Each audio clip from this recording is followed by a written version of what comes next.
Hello and welcome back to Jenna Gets Creative. Today I'm doing the July Colors of the Month challenge as issued by Marker Universe, the North American marker retailer formerly known as Imagination International, which used to be North America's Copic product distributor. Yes, that means this used to be the Copic Colors challenge, and these are the guys that used to sell customized 3-packs of Copic markers to go along with their challenge. Ever since the makers of Copic products decided to remove the middleman distributor contracts from their structure, these guys had to branch out and start selling other brands. Every month, they pick 3 colors and make suggestions from every brand they have in stock at the time, and our task is to make art using only those colors. I'm not sponsored.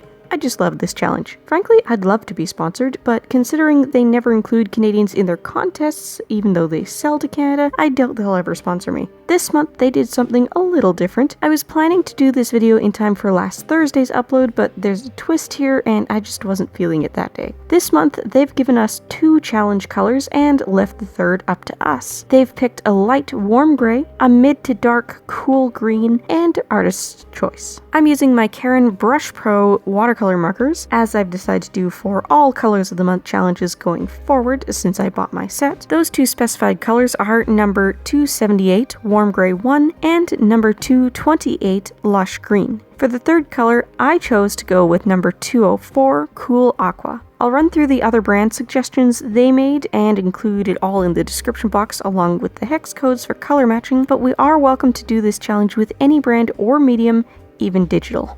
Before I do that and talk about the piece, I just wanted to take a minute to plug my second channel. I realize you're watching an art channel, you're probably just here for art, but nobody's interested in just one thing. I can't possibly be the only person on this platform with the same combination of interests. Maybe you share some of my other interests too. My second channel is the Westville Archives. I launched it in the middle of May, and it's both an AuthorTube and a BookTube channel. I'm not currently anywhere near being ready to send off my manuscripts for editing or beta reading, let alone start the publishing and marketing journey, so right now my channel is more heavily a booktube channel. That means I talk about the books I'm currently reading, books I've read before, and books I'm going to read. I do tag videos where I match books from my collection up with a list of prompts. I do book reviews. I intend to do quizzes and stuff like that relate to book fandoms too, but I haven't put any of those out yet. I filmed one for Harry Potter quizzes, but then Rowling started doubling down on anti-trend stuff on Twitter, and yeah, Harry Potter content is on hold. But anyway, that's not the point. I'm rambling.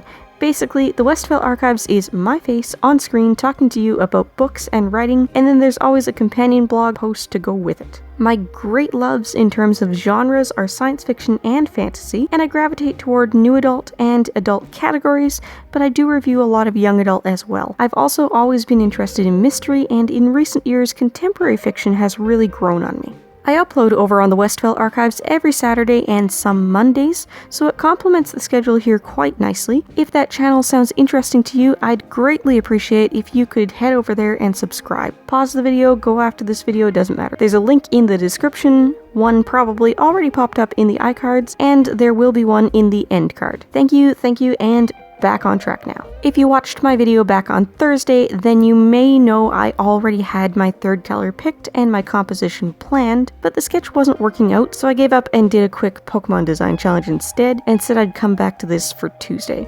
So here we are. This is the polar bear I said I wanted to do. I wanted to keep it really sketchy and loose, and I think it turned out nicely. I started by sketching from the reference photo I chose exactly as I saw it, then I went over the sketch and reworked it until the bear was doing what I wanted it to do. In the reference, the bear's mouth is open, his hind legs are at weird angles because he's stepping on a bunch of little rocks, and his tail wasn't visible. Forgive me, polar bear lovers, if the back paws don't look right. My only reference for a paw flat on the ground was the front paw, so I basically just duplicated that. Once I was happy with the sketch, I went over everything in a 0.1mm fine liner and erased the color erase sketching pencils as well as I could. In the beginning, you probably saw a bit of green and blue being smudged around with the first wash of watercolor because color erase pencils are a bit water soluble, but I wasn't worried about it. I chose colors that would match with the ink I was putting on top of it, so it's fine. I started with an all-over wash of the warm gray, and I was intentionally not careful about making the wash even. I didn't make a wash in a palette and then paint it onto an evenly wetted page like I would if I had wanted an even layer of color. I wetted the paper in patches as I went and picked up color directly off the marker nib.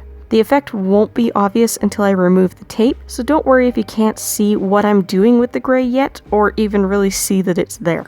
Once it had begun to dry a bit, I made a wash of color with the Cool Aqua in a mixing palette by scribbling with the marker directly on the plastic and then diluting it slightly with water. I used that to go over the entire bear, and while I was careful not to leave any rough edges within the bear, I didn't worry too much about the value consistency. When that layer was dry, I moved on to the Lush Green. I made a wash again, and this time I added shadow and hints of fur texture. Finally, I brought out my Micron PN, which has a nice tapered nib, and added character to the line art. This bear is so cute.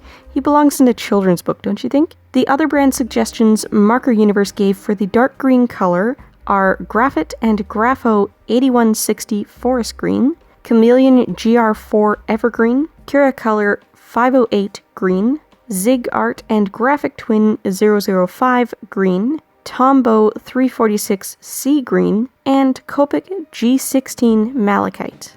The other brand suggestions Marker Universe gave for the light gray color are Graphite 9102 Warm Gray 2, Grapho 9103 Cool Gray Light, Chameleon NG4 Neutral Gray 4, Kurecolor 821 Pale Gray, Zig Art and Graphic Twin 084 Pale Gray, Tombow N95 Cool Gray 1, and Copic N2 Neutral Gray 2. You'll notice Sakura and Winsor Newton are missing, and that's because they currently don't have the stock levels to sell both colors, so they didn't make a specification. Again, they welcome art done in any brand or medium, not just those, and those are just suggestions. They do also permit the addition of black and white. Of course, you can blend and dilute your colors, and this month they're leaving the third color choice up to us. Let me know in the comments down below if you're doing the Colors of the Month challenge this month, and if so, where to look out for it so I can check out your art. I've been doing this challenge most months since the August 2018 Copic Colors round, and I really love it. If you're looking for more to watch, I've got some suggestions up on the left side of the screen now, or you can check out the Westville archives linked on the right. I upload art content twice a week at minimum, every Tuesday and Thursday, and if you like living life creatively, whatever that means to you, I'd love to have you along for the ride.